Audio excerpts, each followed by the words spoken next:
everybody, welcome back to my channel. I hope you've all had a nice day so far. Today is a little bit of a different video. I'm going to be talking you through some how to get into fantasy recommendations and just tips and tricks. I started reading fantasy books for the first time this year, so I still have a lot to learn myself, but this is for like absolute newbies. If you've never read a fantasy book before and you're starting to want to get into it, then I'm hoping that some of my tips and tricks will help. So let's get into it.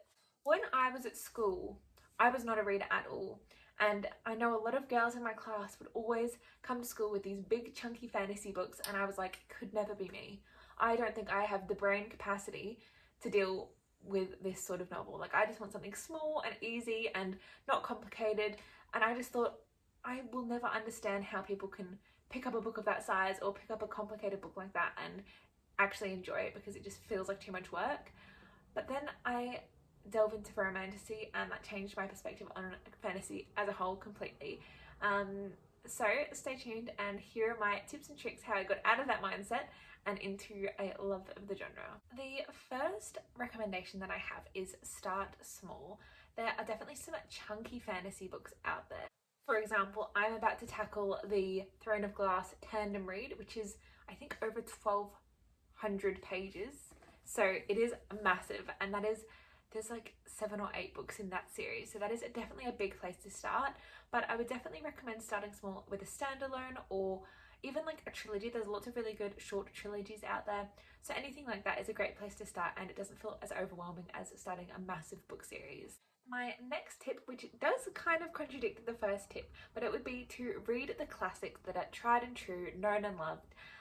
So The Hobbit, Lord of the Rings, Harry Potter, Narnia, all of those sorts of books that have been around for some time now, but are the absolute staples in fantasy. I still am yet to read any of these. The good thing about these fantasy books though is that a lot of them have had movie or TV show adaptations. So you could go into the book having watched Harry Potter first and then read the actual book, and it might make things a little bit more clear and understand some of the magic systems and things like that before tackling the actual series. My next tip would be play with different subgenres within fantasy to find one that suits your desires and your general taste in books. So you could go for like just a normal fantasy, or you could go for a historical fantasy, a dark fantasy, or my personal favorite, a romantasy, because I have gotten into reading through a love of reading romance books, and finding and reading romantasies has been my way of getting to know the genre of fantasy and falling in love with actually fantasy books. So definitely I would recommend romantasy if you're like me, but if you're not, there's other different genres within fantasy that are great as well. My next tip would be read what's currently popular. Lots of people don't like to read what's trending on BookTok or Bookstagram, but they're popular for a reason, and they're popular because a lot of people do enjoy them. So I have a few recommendations here that are really popular at the moment. Not all of them are new, but they are just currently trendy sort of books, I suppose. I've read these individual books. I haven't finished the series of some of these. I found these all to be enjoyable and good for a beginner as well. The first book I would recommend if you're trying to get into the genre is Powerless. I actually think this is a great first book to read if you haven't read the genre of fantasy before. This is a young adult romantasy book, and it is the first in a trilogy. This is just a great book. I'm not going to talk too much about it, but I feel like this is a really good first step. The first romantasy book I ever read, and it is just tried and true, is the A Court of Thorns and Roses series. Another romantasy. This was just amazing. The first book actually isn't as good as the rest of the series, in my opinion, and I know a lot of people think that as well, but I actually do think it really stands on its own at the same time. Like, I do actually really enjoy the first one, but it gets even better, so definitely would recommend giving this a shot. The next book in a series, which I haven't actually finished, but they are all out, is the Cruel Prince series.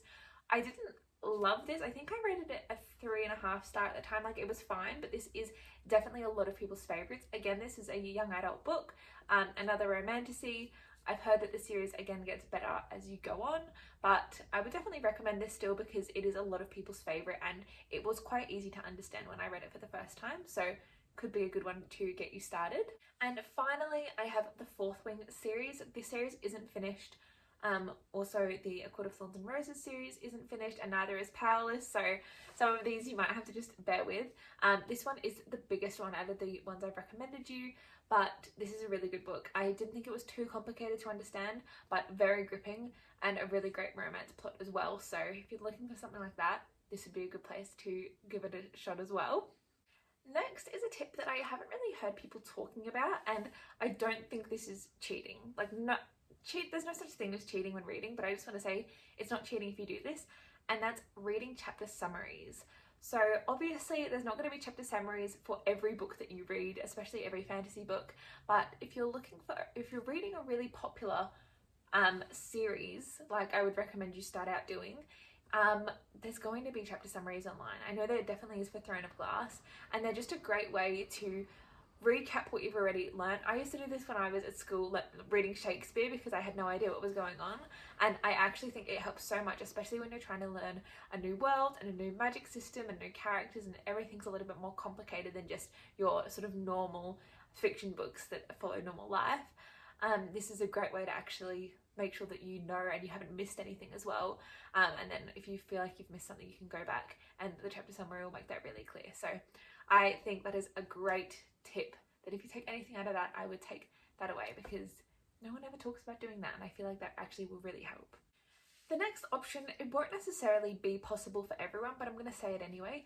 Joining some sort of book club or doing like a buddy read with a friend could be a great way to, again, make sure you're not missing anything and make sure you're both understanding what's going on and having a chance to talk out your thoughts and just kind of get to know, make sure you're on the right track with the book, make sure you've not missed any key bits of information, and I guess you just feel a bit more sure that you're kind of interpreting everything right as well, which is good. So again, not going to be possible for everyone in every situation, but I think where you can, doing a buddy read, or if possible joining some sort of book club where you can talk about it as you go, would be a really good way to make you feel like you're following the book correctly and understanding it. So I think that would help.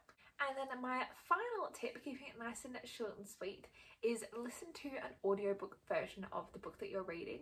I think this would be great because a lot of the time when you're reading a fantasy book, there's new characters and new worlds and new magic that all have complicated names, and it's very difficult to kind of follow who's saying what and what each thing means. But I think if you have someone actually saying it to you, like talking you through it as an audiobook, you'd make sure all the pronunciations are right, which means you don't have to worry about that.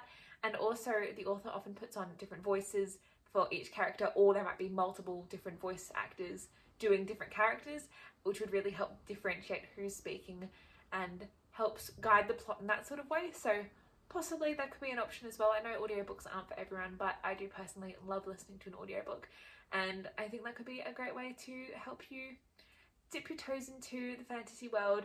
I also think that audiobooks aren't as big of a commitment in a way, because you can kind of listen to audiobooks while doing something else.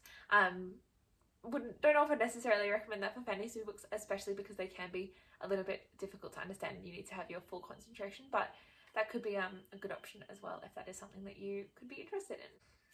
But other than that, just your usual sort of tips and tricks. Annotating can help. Page tabs and sticky notes and all of those kind of things can always help you kind of come back to where you're thinking. Some people write down their thoughts as they go. All of those sorts of tips and tricks like you could sort of do with any other book, but could also be helpful for the fantasy genre. But that was actually all I had for today, just a really short and sweet video, and I hope that helps someone who is wanting to get into the fantasy genre. As I said, it's my first year reading fantasy, so I still have a lot to learn as well, but I feel like these tips have really helped me this year get into the genre and have actually fallen in love with fantasy books, because I never thought I would be interested in them, but here we are. So that was all from me. Thank you so much for watching. I hope you got something useful out of this video, and I will see you in my next one, hopefully. Bye!